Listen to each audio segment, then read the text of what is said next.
गुरुदेव, सभी को प्रणाम। उपासना समर्पण योग चैप्टर 11 डे 18। तो अब तक हमने देखा कि गुरुदेव हमें कैसे बता रहे थे कि भक्ति योग की साधना, तीनों योग की साधना त्रिपदा गायत्री से हो जाती है, ज्ञान योग, कर्म योग और भक्ति योग। और समर्पण का महत्व हमें बता रहे थे कि जब हम पूर्णतः समर्पित हो जाते हैं तो कैसे हमारे अंदर जब हम परमात्मा से एक हो जाते हैं तो परमात्मा के गुण और हम एक ही हो जाते हैं, वही विराट स्वरूप हम भी प्राप्त कर लेते हैं। उसी क्रम में आज जो टॉपिक हम पढ़ रहे हैं वो है समर्पण की महत्ता।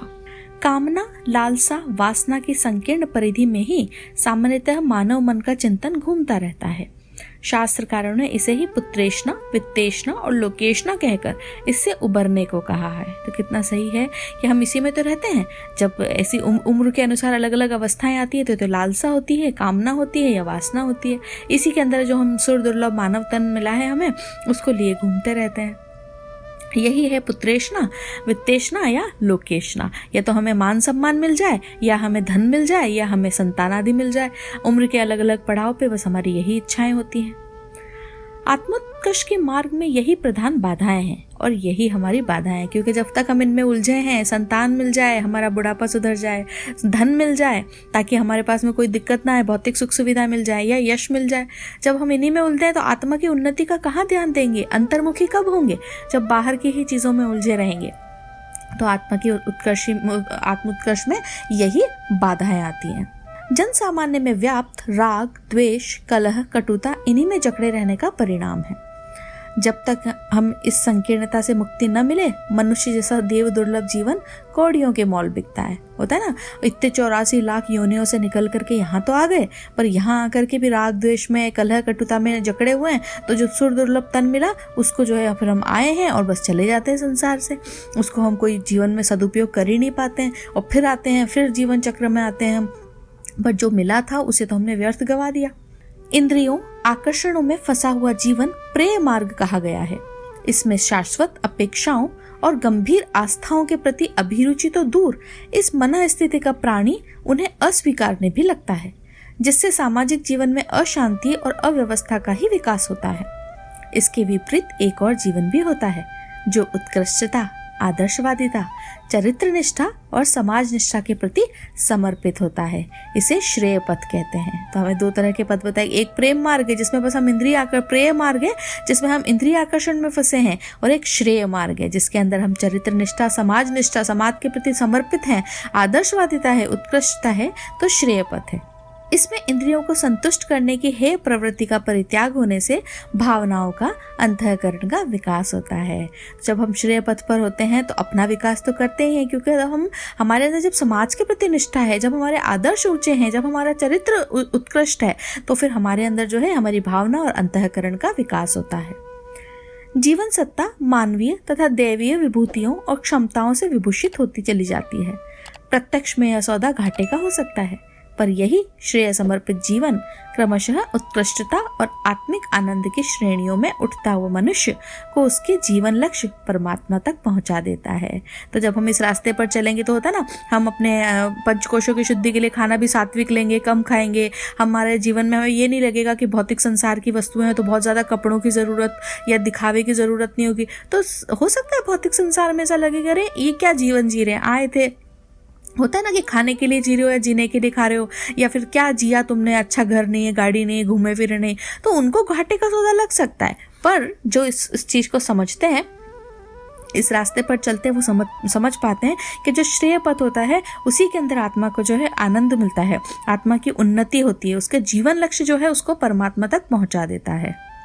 अंतःकरण की पुकार को अनसुनी न किया जाए तो परमात्मा की यह प्रकाश किरण, उसकी प्रेरणा महापुरुषों के माध्यम से, सत्साहित्य के माध्यम से मानवीय पीड़ा, पतन के प्रति संवेदना के रूप में हर किसी के पास आती है।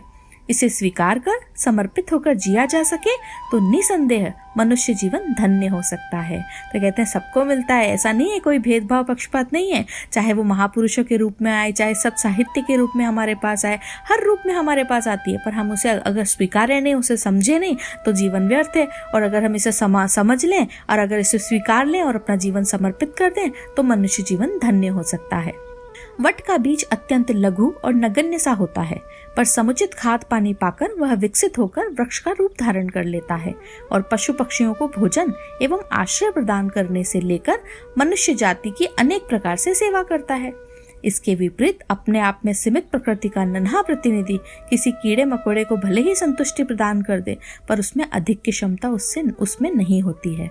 अपने आप तक सीमित रहने, अपने स्वार्थों तक केंद्रीभूत रहने से कि संकीर्ण मनोवृत्ति कभी भी किसी व्यक्ति को ऊंचा नहीं उठा सकती। तो हम जब तक अपने तक रहें, बस हमें तो अपने लिए कमाना है, अपना ध्यान रखना है, अपनी उन्नति करनी, अपनी साधना, अपना सब कुछ करें, तो वो संकीर्ण है। हो सकता है इससे ज़्यादा फायदा हम अपने परिजन का करें, पर अगर जब तक हम परमार्थ का नहीं सोचेंगे, सबका नहीं सोचेंगे, तब तक हम उतना ऊंचा उठ ही नहीं सकते। होता है ना, जितनी हमारी दृष्टि होगी, अगर हम नीचे के फ्लोर पर खड़े होंगे तो बस आसपास तक देख पाएंगे, और 3 मंजिल ऊपर खड़े होंगे तो थोड़ा ज़्यादा दूर का देख पाएंगे, और अगर टॉप फ्लोर पर खड़े होंगे तो ज़्यादा और हमारा दृष्टि ऊंची हो जाएगी। तो उसी तरह की बात है कि जिस तरह से हम अपने आसपास का दायरा बना के रखते हैं, अपना विकास करने के लिए सोचते हैं और सबको देने का भाव, सबको लेने का भाव चलते हैं, तो उतना ही हमारे आत्मा का विकास होता है। आदान प्रदान के व्यक्त और अव्यक्त 2 ही रूप हैं। एक का नाम है सहयोग सहकारिता, अर्थात व्यक्ति, संस्था, उद्योग के कार्यों में अपनी उपलब्ध क्षमताओं को मिलाना, अपना कर्तव्य जोड़ना। यह भावना सांसारिकता के दायरे में ही सीमित है। तो हमारे को ये बता रहे हैं कि 2 ही चीजें हैं। आदान प्रदान कैसे कर सकते हैं? या तो हम व्यक्त कर सकते हैं या अव्यक्त रूप से कर सकते हैं। तो क्या नाम, जैसे सहयोग कर दें, हम कहीं भी संस्था में जहाँ काम कर रहे हैं वहाँ पे अपने अंदर हमारी क्या क्षमता है, हम क्या कर सकते हैं किसी भी समाज कार्य के अंदर, उसमें अपना भी कर्तव्य समझ के जोड़ लें। तो ये तो सांसारिकता के अंदर आ जाएगी कि हमने अपना सहयोग दिया, अपना योगदान दिया। उसके बदले में भौतिक लाभ, चाहे पद प्रतिष्ठा के रूप में हो अथवा अर्थोपार्जन, यश आदि के रूप में प्राप्त होता है ना। अगर अच्छा काम कर रहे हैं, किसी कंपनी में हम काम करते हैं, कहीं पे भी करते हैं, तो उसके बदले हमें ये मिला, प्रमोशन मिल जाता है, पैकेज बढ़ जाता है, तो ये भौतिक संसार की चीज मिलेगी। अपने जो भी हमारी नॉलेज थी, हमारी कैपेसिटी थी, हमारी क्षमता थी, हमारे अंदर जो ज्ञान था, वो हमने दिया, तो उसके बदले हमको ये चीजें मिल जाती है। प्रमोशन मिल जाएगा, पैसा मिल जाएगा, यश मिल जाएगा, नाम हो जाएगा, ये सब सांसारिक चीजें मिल जाती हैं हमें। इस प्राप्ति को सहकर्तव्य ही कहा जाएगा। यह सहयोग समाज की एक सुसंस्कृत परंपरा और सामुदायिक विकास का आधार है, किंतु समर्पण उससे 1000 गुने उन्नत स्तर की आध्यात्म साधना है। सहयोग से भौतिक प्रकृति के लक्ष्य प्राप्त किए जा सकते हैं। पारमार्थिक प्रयोजनों को भी एक सीमा तक शक्ति सहायता मिल सकती है, किंतु महान कार्य, बड़े उद्देश्य समर्पित सेवाओं के बिना संभव नहीं हो पाते। श्रेष्ठता के प्रति समर्पण आत्मा की क्षमताओं और संभावनाओं को प्रकट करके व्यक्ति, समुदाय और संसार को प्रगति का मार्ग, नई ज्योति और सदाशयी लक्ष्यों की सफलता प्रदान कर सकता है। हमें बता रहे हैं कि ये सब चीजें हम करेंगे हमारे सहयोग से, तो भौतिक प्रगति तो हमें मिल जाएगी। हमने काम किया अच्छा, तो हमें ये सब चीजें मिली, पर अगर हमें पारमार्थिक प्रयोजन करना है, उसके अंदर भी इसका हमारा थोड़ा सहयोग है, जो कुछ हमने किया। पर अगर हमारा महान उद्देश्य हम देखें, उसको बड़े उद्देश्य के प्रति समर्पित करना है हमारे को, तो वो ये नहीं है। उसके लिए हमारे को नई ज्योति और हमारे लक्ष्यों की सफलता अगर हमें प्रदान करनी है, आध्यात्मिक साधनाएं या पारमार्थिक सेवाएं समर्पण के अभाव में पनप ही नहीं सकती। तो जो भी हमें आध्यात्मिक उन्नति, महान कार्य करने हैं, जब तक वो परमार्थिक नहीं हो, स्वार्थ परायण होगी अगर वो, तो वो कभी नहीं हो सकती। हमेशा वो परमार्थिक होगी, तो परमार्थ में स्वार्थ सिद्ध होगा। उत्कृष्टता, श्रेष्ठता के प्रति श्रद्धासिक्त समर्पण एक उदात्त आध्यात्मिक भावना है, जो किसी क्षेत्र के लिए अनवरत शक्ति संचार की प्रेरणा एवं स्रोत बनकर काम करने लगती है। तो यही है कि हम जब श्रद्धा लगा देते हैं, किसी काम में समर्पित हो जाते हैं पूरी तरह से, तो जब वो अनवरत शक्तियों की प्रेरणा स्रोत बनके वो तभी काम करने लगती है जब हमारा समर्पण पूर्ण होता है। प्रभु समर्पित व्यक्ति का प्रत्येक चिंतन और कर्तव्य एक ही दिशा में नियोजित रहने से अत्यधिक प्रखर और गतिशील हो उठता है। यही नहीं, उसके साथ पवित्रता की ऐसी भावना सन्निहित रहती है जो ध्येय को भौतिक प्रवंचनाओं से आहत होकर धराशायी होने से बचाती है। तो जब हम प्रभु को, ईश्वर को समर्पित हो जाते हैं, तो हमारा चिंतन और कर्तव्य तो एक ही रहता है, बस प्रभु का कार्य करना, प्रभु की सेवा करना, जो भी हमारे सामने आती जा रही है वो चीजें करना। तो गतिशील तो हो रहे हैं, हम नियोजित तो हो रहे हैं, साथ ही हमारे अंदर पवित्रता भी रहती है, जो हमारे को कोई भी हमारे को कुछ उसका बिगाड़ ही नहीं सकता। जब हम प्रभु को ही समर्पित हो गए, उस परमात्मा को समर्पित हो गए, तो गलत होने का कुछ चांस ही नहीं है। समर्पण से ही व्यक्ति की निष्ठा परखी जाती है।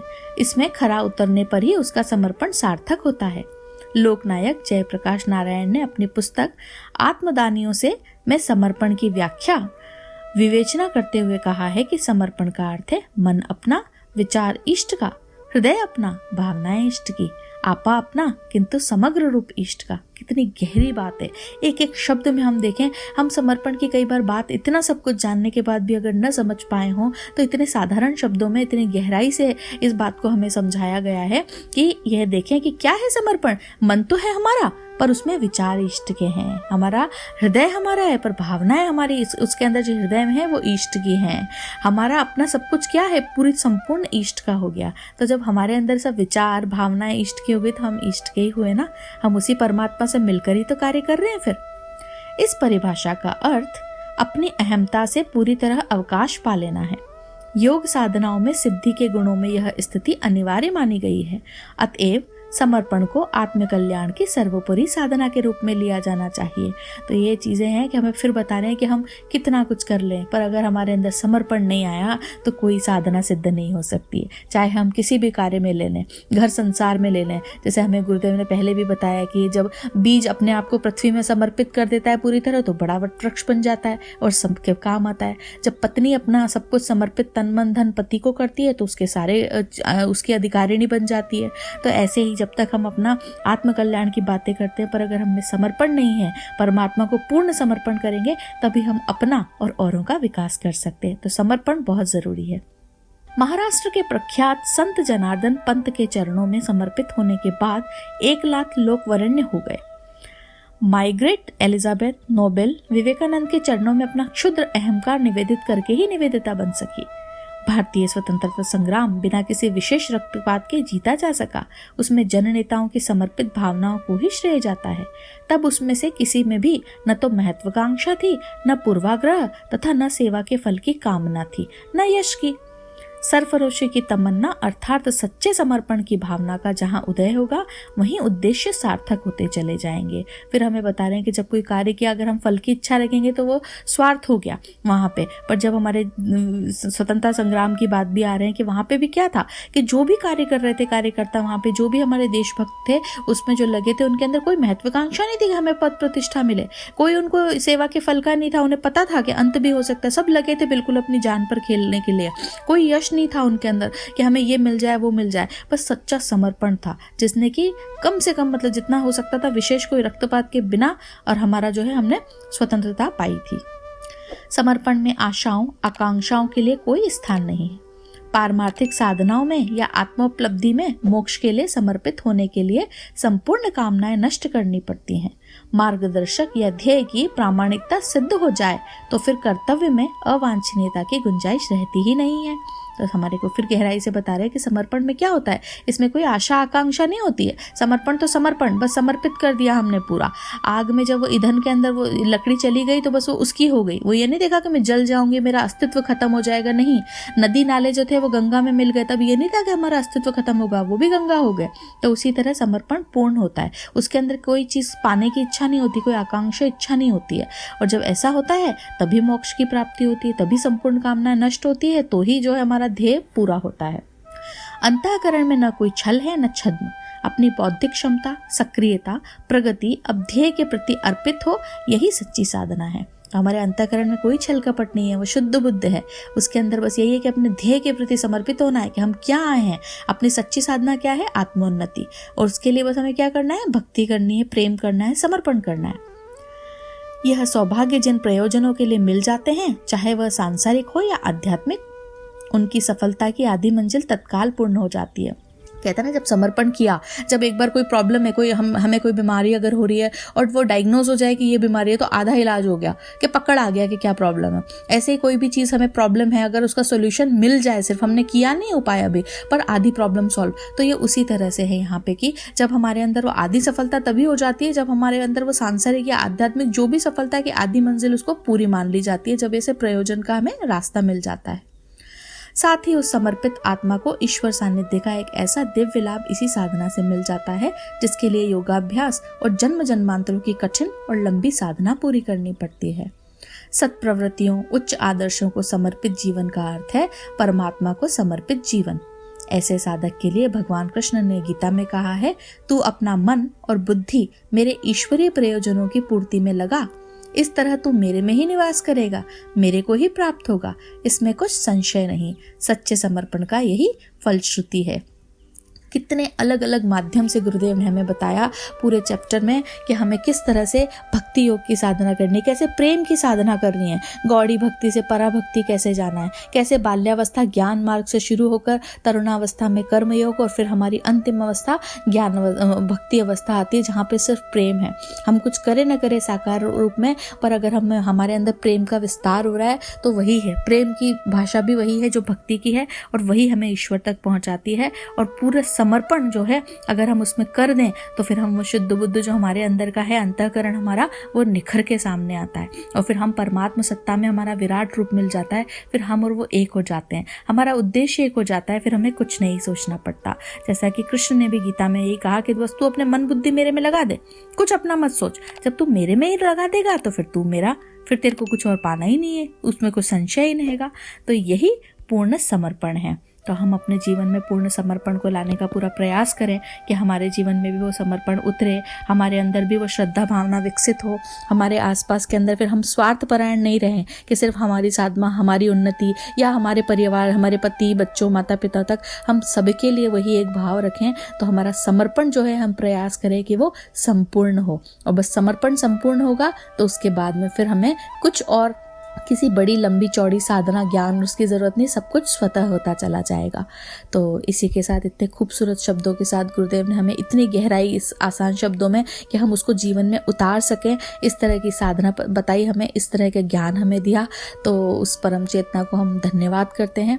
इसी के साथ ये चैप्टर पूरा होता है और हम बस अपने जीवन में इनको उतारें, हमारा समर्पण पूरा हो उस गुरु सत्ता के प्रति जिसको कि हमें जिनके हम अंश हैं, जिनका हमें सानिध्य मिला है, बस उसके प्रति पूर्ण रूप से समर्पित होते चले जाएं और हमारे जीवन उद्देश्य को पालें हम। यही सभी के लिए प्रार्थना। सभी को बहुत बहुत धन्यवाद, सभी को प्रणाम।